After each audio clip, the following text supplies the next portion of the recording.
Thank you once again for joining us. This is our Wheel and Anchor webinar on the majestic fjords of Norway, a destination where we're heading in the end of April next year, April 27th to May 14th to be exact. Just briefly, for the few of you who have not attended one of our webinars before, Wheel and Anchor is a travel community. And our mission is to, or one of the visions when I started this company a few years back, was to bring travelers together because, as you'll see from all the happy faces in the photos on the screen, I've had the pleasure of traveling with people from all across Canada and other parts of the world as well, but predominantly Canadians for the better part of 30 years. And my experience has taught me that when you have a bunch of like-minded people who get together and have kind of the same view about what travel is about and why they're there for, we just have a lot of fun, and we're anxious for more, and we feel enriched afterwards. It's a different experience than just joining an ordinary tour group. So it's a nuance thing, and part of it is about being well traveled. And as I say time and time again, and I can't emphasize it enough, being well traveled is more than just sitting in a bus and ticking off the places on the list that are on the itinerary. It's about venturing off on your own a bit, getting lost down an alleyway somewhere, running into some strangers and having some unexpected event that really shapes the memories that you have of a place. And invariably, it also leads you to being well connected with your other tour members, with people that you meet along the way. We've had some incredible friendships that have been established by participating on our trips, but also connected to the people that we meet along the way. And I really try to make an effort that we stop and talk to the locals, because that's part of the richness of travel, is really learning about the people that live in the destinations and what their lives are all about. On our webinar today, of course, so I'm Gordon. I think I've met the majority of you before, founder of Wheel and Anchor. My colleague Joel, and as well as Paula, they're in the background here and provide vital support to the execution of this webinar, as well as to all of the operations at Wheel and Anchor. And today, it's about taking you and you have an interest in, or you're wondering about Norway. And I know a few of you had signed up for the trip that was supposed to happen this year. Of course, it couldn't happen. And so I'm going to be your guide and take you through this little journey as we move up this incredibly beautiful, picturesque coast of Norway in April of next year. So that's what our plan is for today. Let me just give you a few anecdotes about Norway, because I said it before we started the webinar, and I have to say it again. This is one of my absolute favorite trips. And I know it's a difficult thing for me to say, because as I was saying, I like all the trips that we do. I mean, I love to travel. Obviously, that's why I've been doing this for all these years. But there's something about Norway that I find just incredible on so many levels. And it's partly because the scenery on this voyage up the coast of Norway it changes constantly. There's something new and different to be seen the whole way up, and the people that you meet, and the fact that you're on a working ship that's loading and unloading cargo, and you see fishermen, and you see people going out to the oil platforms. You just see such a diversity of activity. And Norway as a country is always consistently rated one of the best places in the world, one of the most advanced economies, the highest standard of living. And you get to see that up close and personal. And I always think about, some of the shortcomings we have at home, not to say Canada is also obviously also up there, but what is another country that has a different approach to sort of civic responsibility and how people relate to each other? And we see that in all aspects of this trip. So it's the scenery, it's the people, it's the culture, the infrastructure, so many different things that make Norway really, really a special place. So looking at where our itinerary will take us, we're going to fly into Oslo, the capital of Norway, which is down there in the very southern part of the country. And from there, after a few days exploring this, one of the smallest European capitals. I think only Reykjavik is smaller than Oslo in terms of the population. But it's a very, very interesting and it's combination between a lot of old history, but also some incredibly modern buildings like the Opera House we'll see in just a moment. We'll cross the country from east to west by train, going high up into the mountains, going down on the Flam Railway to the Sogne Fjord before we end up in Bergen, the second largest city in the country. And it's here that we'll embark on our Hurtigruten vessel and make our way for our 11-day voyage all the way up past the Arctic Circle, well past the Arctic Circle to the Russian border and back. And then Bergen is where we'll end our journey and then continue back home from there. So let's go into the day by day. And I want to point out that the first few days of this trip, like more and more of the trips that we're doing, we've designed it with enough time to explore on your own, because Oslo, like so many other places, is cool to just sort of wander about. And of course, we always point you in the right direction. We've selected some great restaurants to enjoy our meals. And so we don't follow sort of the traditional tour group type itinerary. We're doing things using public transport. They have an excellent system there. You'll see it as soon as you walk out into the magnificent Oslo Gardermoen Airport and then into this express train that takes you at 200 kilometers an hour into downtown Oslo. You'll be astounded about how modern and impressive this city is for its size. It's only 500,000 people. But yet they have a fantastic transportation infrastructure. So as I say, we'll arrive into Oslo, probably as with any transatlantic flights, you'll fly, because there are no direct flights from Canada to Oslo. So you'll go via, Amsterdam or Frankfurt or something and arrive probably late morning or midday.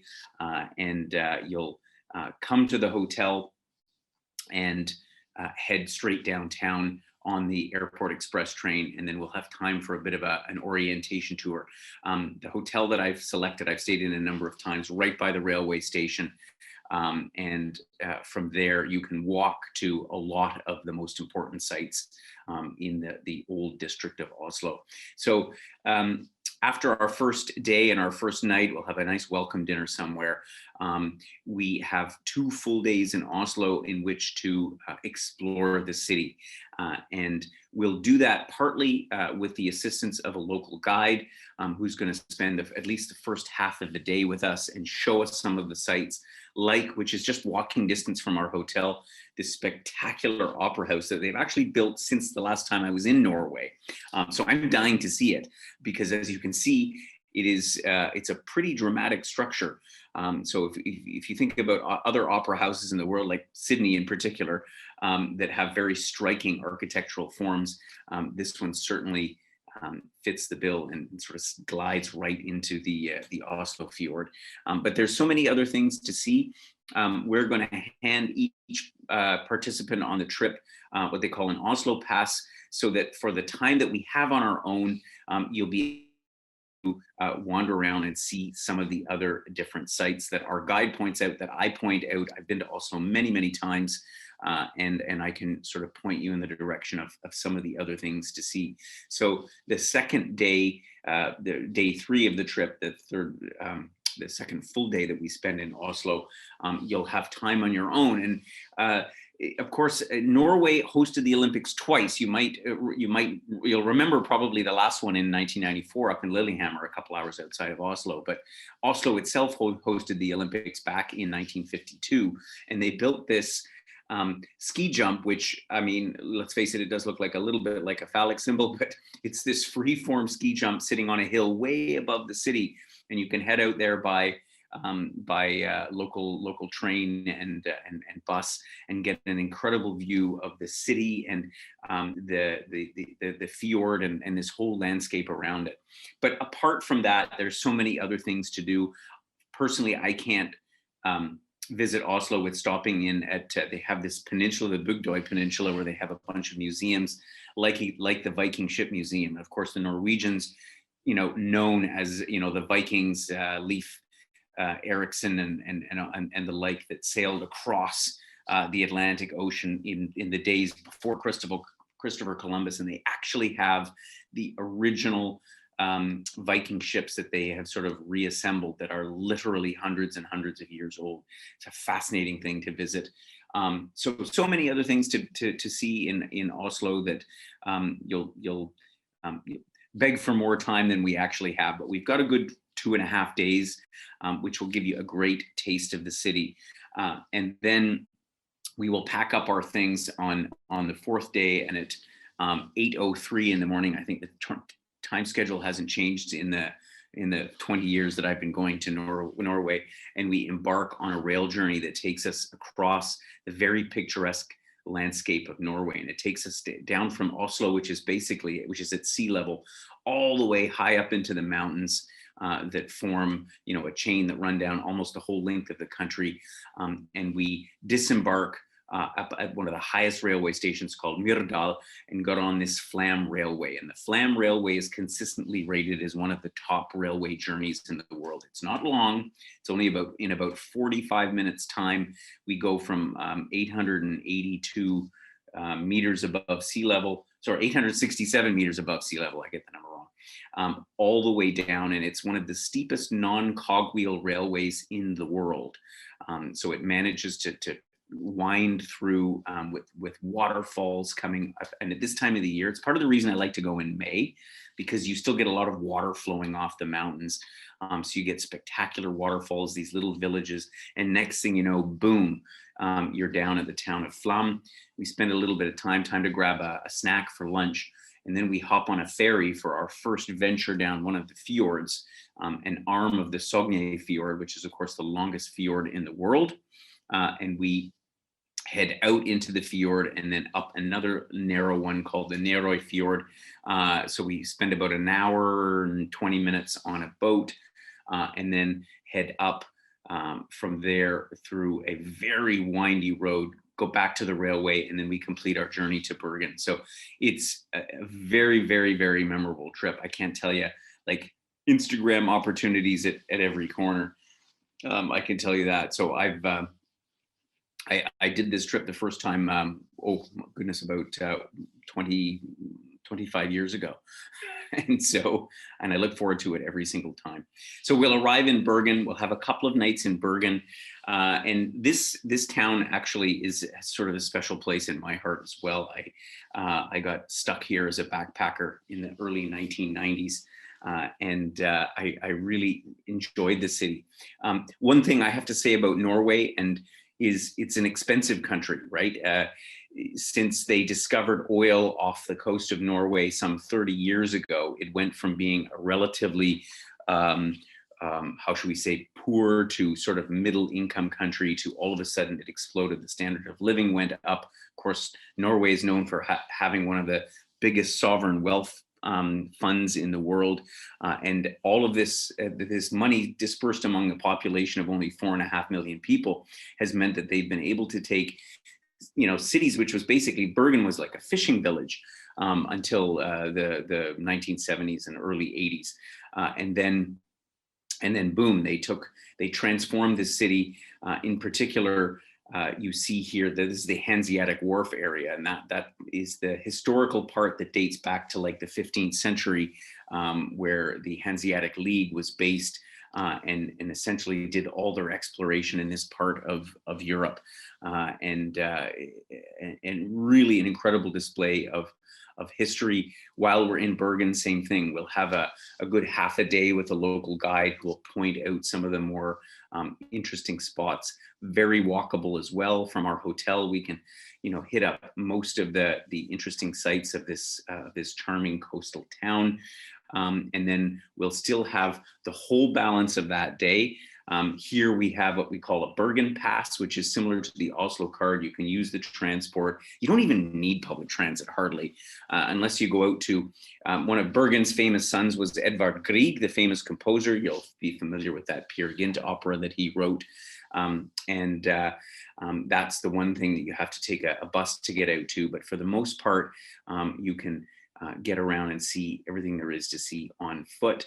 You might head up the Fjellheisen, sorry, not the Fjellheisen, the Fløibanen is the funicular that heads up to a viewpoint that again allows you another incredible vista panorama over the city of Bergen. So 2 days to enjoy Bergen.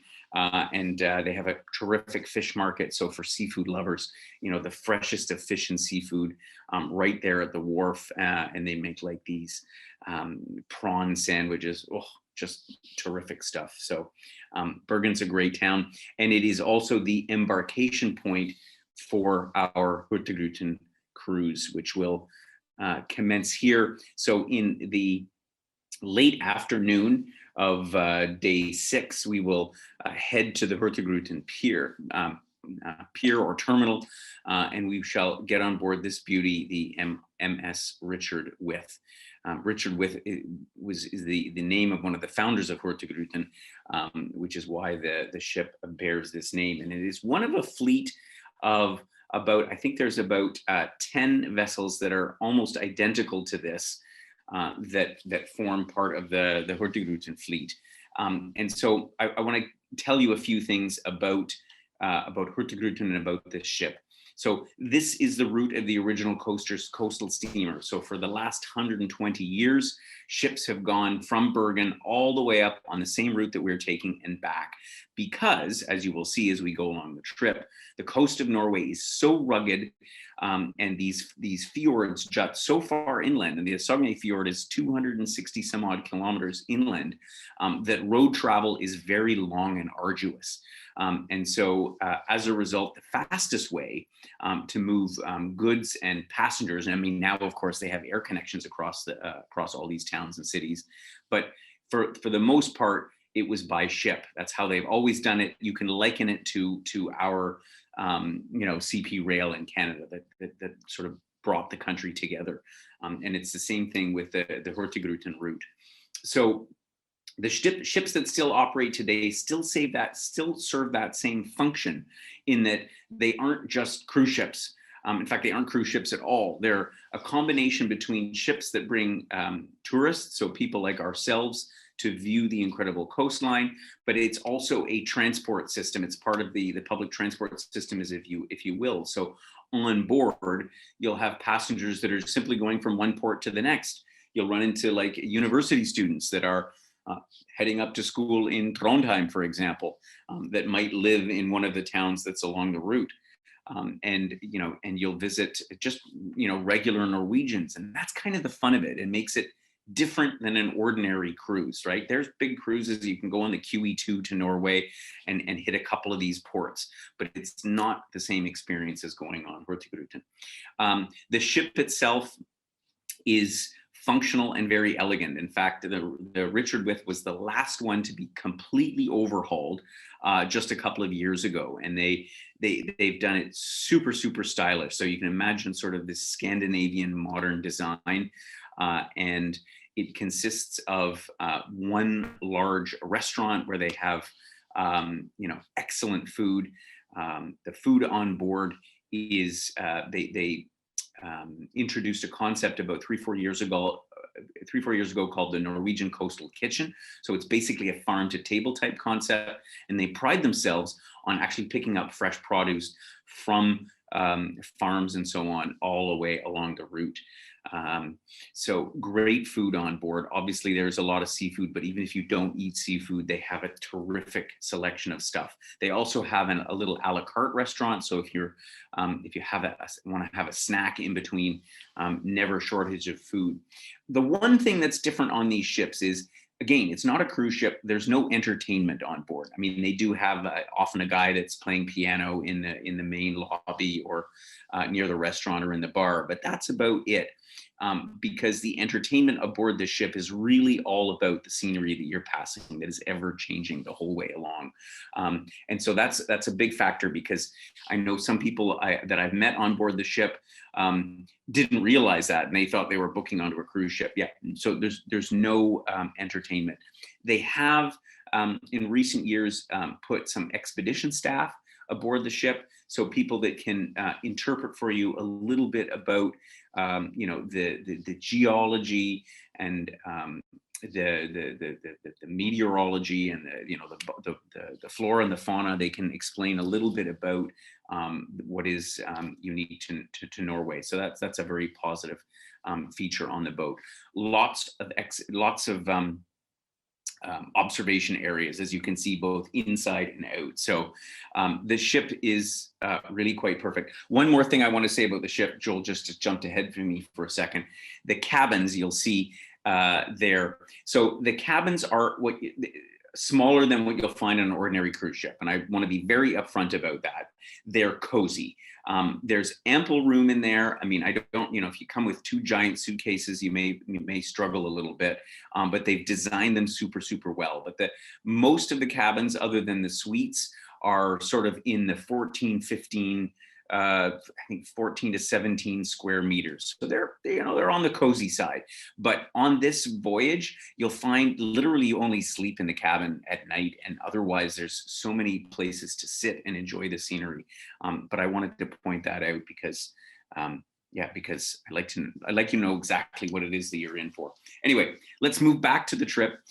So we'll sail out of Bergen in the night, and of course we sail all day and all night for the next 11 days. Right? There's no break, and I'll explain why that's important in a moment.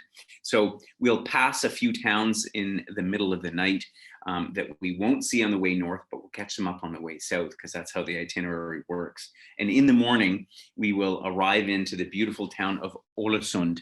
And Olasund is known as an Art Nouveau city. In fact, it was designated as one of the European cities of culture a few years ago, because you'll seldom find a place in the world that has as much Art Nouveau architecture all packed into the center of this town. Part of the reason for that is that back in the early 1900s, I think it was around 1908, the entire city burnt to the ground, and they had to build it up from scratch. So the mayor at the time said, let's make all the buildings look nice and make them Art Nouveau. And it's here in this town. It's actually the picture I usually put in. It's probably in the magazine, but you can climb up and get this breathtaking view over the city and all the fjords around. I'm all about sort of viewpoints and vista points, and Ålesund has one of the best ones, that's for sure. So we'll spend a little bit of time in Ålesund, as we do in all the ports along the way. So the ship stops at 34 ports of call in each direction. So that means in total, there are 67 stops that you make during this 11 days. You think 67 stops, that's crazy. But we do really stop in these smaller fishing villages, sometimes for as short as 15 minutes. But the beauty about this trip is that you can get out anywhere. So there's no place that you can't get off the ship. Now, you might have to get right back on again, but you can get off, and there's always sort of a little bit of a hustle bustle at the pier, because when the Hurtigruten ship comes in, which runs daily, right? It goes every single day of the year. And often the townspeople will come out and wave it in. It's, it's like if you live somewhere in the prairie provinces and the Via train pulls it, or the Canadian pulls in, right? It's almost like a little celebration, like, oh, somebody from the rest of civilization is here. Anyway, moving along, as I say, we stop at various cities and towns along the way. And I'm not going to go into all of them because there's 67 and we'd be here all day. But the following day, we will pull into the town of Trondheim. And Trondheim is the 4th biggest town in Norway. It's a university town, and it's known as a foodie town. Now, of course, we have most of our meals aboard the ship, but it's always good. And in Trondheim, I think we stop for about 4 or 5 hours. So we have a chance to get out and wander around the city, for example, to the beautiful inner harbor area that you see with all the colorful buildings. This is how it looks across Norway. You see these pastel colors, particularly red, like that's Norwegian red, like the building that you see in the picture. One thing about shore excursions on this trip is that they actually have a huge number of shore excursions to choose from. So some of them are sort of culture and history, if you're in a city, like an architectural type tour. Some of them are more about wilderness, like birds or whale watching or this kind of thing. And so what we've done is we've chosen sort of the best 6 or the most popular 6 excursions and put them into the program. The one that we do in Trondheim, we actually do on the reverse journey. So we head over to the Nero's Cathedral, which is this giant cathedral. It's the biggest religious building in the country, with some incredible gargoyles on it. But we'll visit that one on the way back. So here, what I typically do is I go out with the members that wish to wander around a bit. We go into town, and I show you some of the sites of this very, very interesting university town. But of course, you're welcome to sign up for any of the other excursions. We can provide you a complete list that you like, in case there's one or the other thing that particularly interests you and you have the flexibility to do that. I would say most people on average on this voyage, at least what I've seen, do somewhere between sort of 6 to 9 excursions. It's kind of enough because there's so much to see while you're going on, that, unless you first of all have really deep pockets and want to do something every single day, which you easily could. But for the most part, taking in the scenery is what it's all about. Anyway, moving on from Trondheim, our ship continues up north. Obviously, we're making our way up and down, in and out of the fjords. For the most part, you're traveling in what's sort of like an inside passage, if you will. So I know a question will certainly come, how rough are the seas? And there are certain bits where we're out in open ocean, and it's the North Atlantic, so you can get some movement. It's seldom that bad. Like, one of the other reasons I choose May is because it's the driest and one of the least windy months of the year. So my experience has been, and I've done this trip at least 10 times, I think 11 times, and I've never really had super high seas. Like, it's not very common. We, as I say, we make our way north and we hit the Arctic Circle. And the interesting thing about Norway is the Arctic Circle bisects the country. So if you think about where the Arctic Circle runs in Canada, I dare say that the vast majority of us have never been up there, because it's way up somewhere in the Northwest Territories. But here we're only halfway to the top. And because the Gulf Stream provides warm coastal currents all the way up the coast, it means that the weather stays pretty mild all throughout the year. In fact, it's ice-free. None of these ports are ever iced in. We pass the Arctic Circle. The captain usually does a little bit of a ceremony. I won't tell you what it is because that would ruin the surprise. And then we head north into Arctic waters, as it were. So that day, again, a number of stops like every day. We keep going north, then we hit Tromso. And Tromso is one of the largest cities in the Arctic region of the world. And it's yet another university town. It's the gateway for a lot of the expeditions that go from Norway up to Svalbard, which is another archipelago way, way further north. It's the northernmost permanently occupied place in the world, I think. And Tromso is the gateway for that. A beautiful, beautiful city. We'll arrive here and have some free time to explore the city. There is a cable car from where this picture was actually taken that you can go up. There's an amazing polar museum that's right next to the port. So there's, again, lots of things to do to get a feel for what life is like way up in the north. But even in May, the temperature here is probably going to be sort of in the low teens, is what my experience has been at this time of the year. It could be a little bit cooler, could also be a little bit warmer. So anyway, that's Tromso. As we go up from Tromso, we're going to pass through the Lofoten Islands, but we're going to hit them mostly at night. So I'll talk about them on the way back, because this is, for me, one of the most scenic parts of the trip. So as we head into our 11th day, we then hit one of the other highlights of the trip, of course, the North Cape, the most northerly point on the European continent. And here at this point, we are already at 71 degrees north latitude. So once again, if you sort of pull out that map and see where that is in Canada, we are basically more than halfway up Baffin Island. So it just gives you a sense of how the European continent is and certainly Norway is settled so much further north than what we're able to do, again, because of this Gulf Stream that makes settlement possible. In fact, even up here in the North Cape, you'll still see farms and so on. People actually grow stuff in a place where in Canada, we mostly have permafrost. So the North Cape is an included excursion. We go to this wonderful interpretive center that's there. They again have a big globe. And they tell you a lot about the history, particularly of the World War days, because they actually had a lot of battles that were fought way up here in the north. I never realized that until I visited Norway and the North Cape, but it's quite fascinating. And the scenery, once again, goes without saying. So one more evening on the ship, and then we will end up, after passing Båtsfjord and Øksfjord and all these places, we'll end up at Kirkunis. And Kirkunis is the turnaround point, the last stop before we turn around and head back south, or we actually head north first because we will have turned back south after hitting the North Cape. So we go up and around. And Kirkunis is right on the Russian border. And so one of the excursions is there is the opportunity to go where the Western world, as you will, meets Russia. And of course, it's actually not even a fortified border anymore.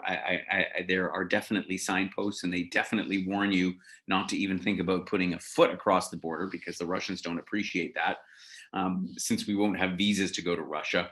But it's interesting because this town obviously has Russian influence. The signposts are in Russian, and so you get a sense about how the history of the relations are between the West and Russia, so to speak, and of course here they're on the forefront of that. So a very cool place to visit. We'll just spend a few hours here, and then the ship will turn around and start heading back down. People who go on just a one-way voyage will either disembark here and then fly back to Oslo, or they'll embark here.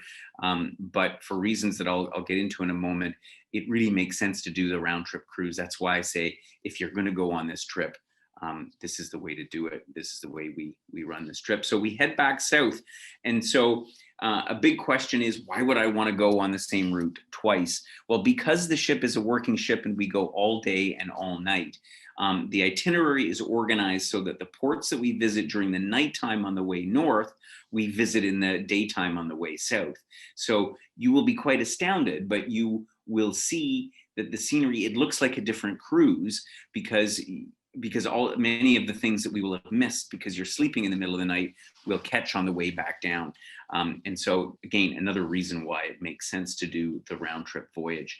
On the way back south, a couple of the excursions you could do, for example, you can get off in Hammerfest, where the home of the Royal Polar Bear Society, and they have a very interesting tour for early bird people. You can get up at the crack of dawn and go and see sunrise at the North Cape and have breakfast, and then continue down. And they actually do a tour of an LNG, a liquid natural gas facility, which is quite fascinating for those who are interested in the industrial aspect of Norway, because of course Norway has made all its money in the last few decades from oil and gas. So it's absolutely integral to their economy, and it's what's had them build such a high standard of living. So from Hammerfest, we continue heading down, and then the next very, very important site along the way, after we leave Tromso, we pass through the Lofoten Islands. And I tell you, if there is a picture book of beautiful places in the world, it has to be done here. As you leave the mainland and head out to this archipelago, it looks like you're approaching a wall of mountains. It's really a stunning sight. And then you'll get there, and you'll start to weave through all of this incredible scenery with the fishing villages and the pastel, the red colored houses. It is just, for the entire day, one beautiful scene after another.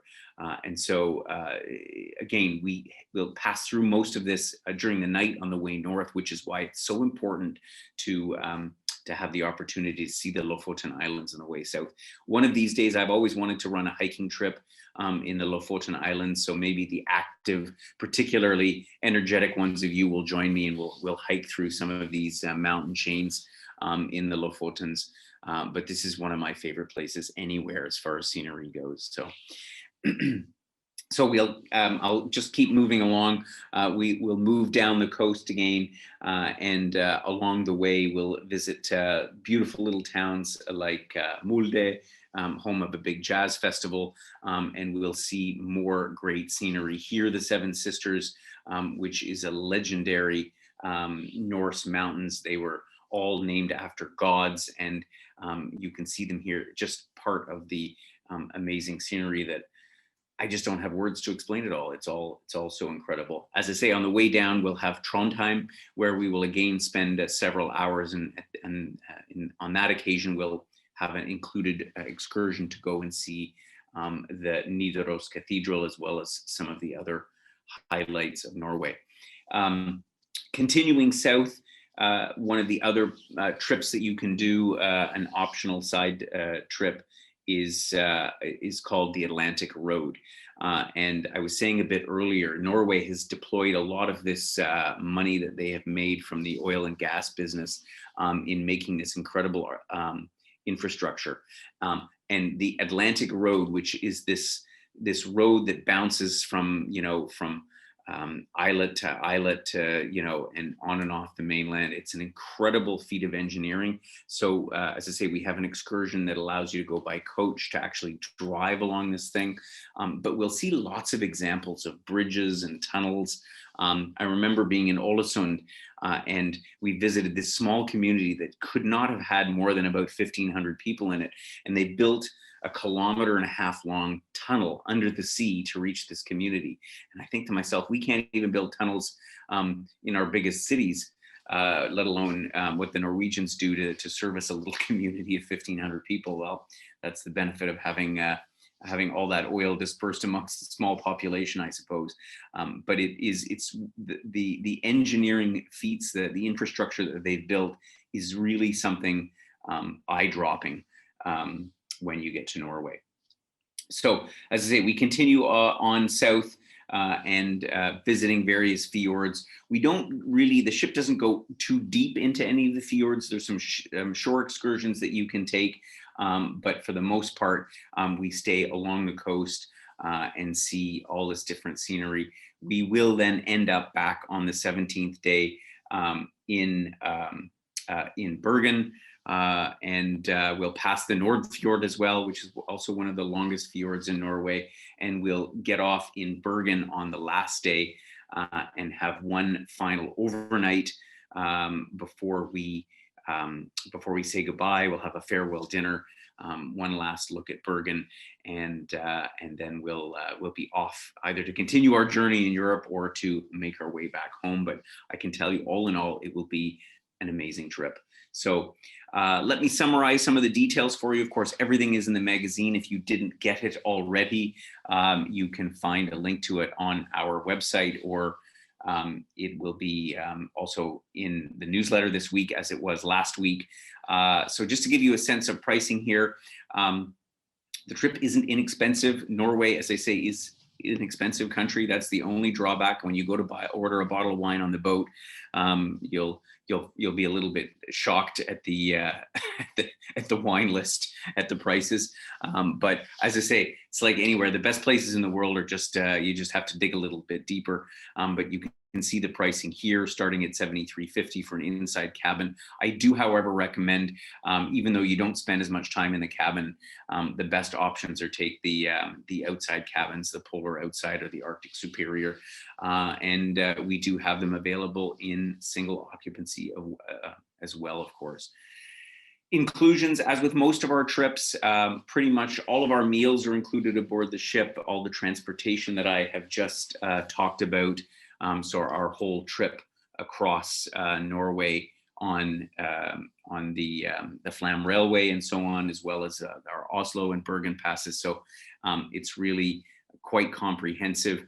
As I mentioned, important is that we have 6 shore excursions that are included on the cruise. They have a total list that's, I think, of about 50 that you can choose from.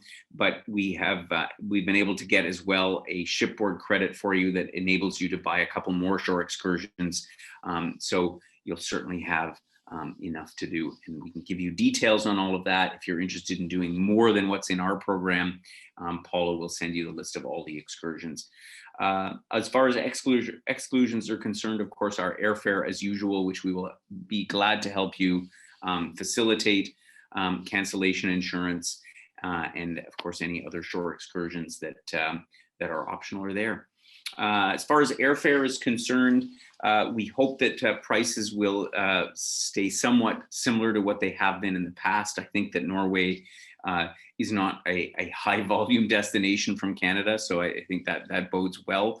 But consistent with most places in Europe, you're looking in sort of the low thousands for return airfare from Canada, but we'll know more as we emerge out of the pandemic and we get a better sense of what it's all about. So before I get into the questions, and I see a number of ones that have come in, you are welcome to contact us at any time, email, phone, just give us a call. Happy to answer any of your questions as always.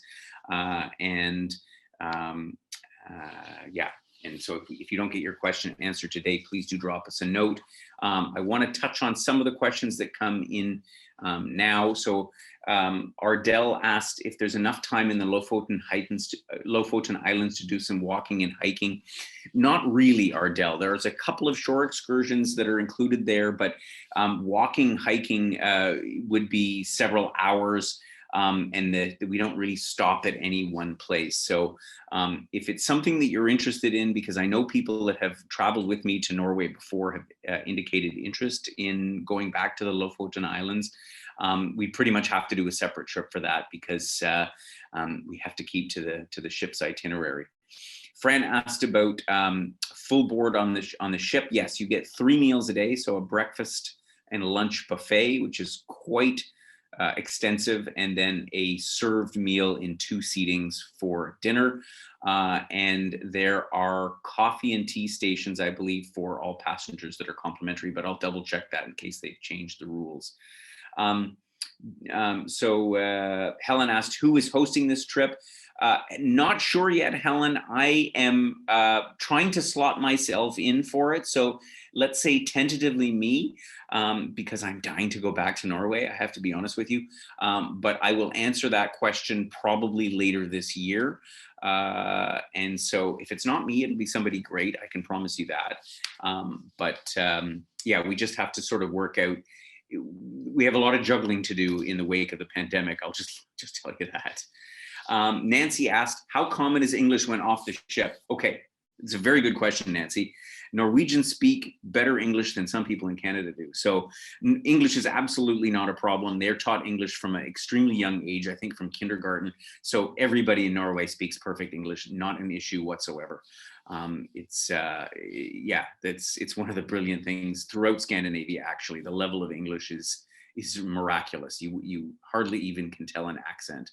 You can, but yeah, no problem with language. Ardell asked about, do we need to add on any extra nights to the trip? You don't need to. I think we've covered it pretty comprehensively, because we've got a couple nights in Oslo at the beginning, and again, 2 in Bergen before we get on the ship, and then another one after. So the only reason I would add anything on, if you wanted to explore more of Norway's far south, so the town of Stavanger, the incredible Preikestolen, which is this massive cliff you often see in pictures of Norway. So there are parts of Norway to the south that you could visit that are accessible by ferry and rail. But otherwise, I think we pretty much nailed it. So you don't really need to add too much on. Let me see. Is Norway as beautiful as the pictures you see of it? It is, and even more so. It is really amazing. And Jean asked, can you fly to Canada directly from Bergen? No, you can't, Jean. Unfortunately, Bergen is a pretty small town. I think it only has a couple of 100,000 people in it. So both Oslo and Bergen, you have to fly via another European gateway. In the past, we've used Icelandair. So we've flown from Toronto to Reykjavik, and then Reykjavik to Oslo, and then from Bergen you can fly through Reykjavik back to Toronto. And it's an interesting point, actually, because it's worthwhile, if you haven't been to Iceland, to do a stop over there. It's one of the ways that you can go. But yeah, unfortunately, in and out of Norway, you have to make a stop in either direction. Good. I think I've answered all the questions. Once again, if I have not mentioned something that's important, please do give us a call. Next week, as I said at the outset, island hopping in Greece. It's a different way to do Greece, because here we spend time on a few different islands, rather than most people just take a boat and only have a couple of hours at each of them. So join us for that next week. Thank you for listening to me on our wonderful Fjords of Norway program. I can't wait to see you on board. We're going to have a great time. Next year, we're going for sure. Take care of yourselves. This is all going to be over before you know it, and we'll be back to traveling. Have yourselves a great rest of the week.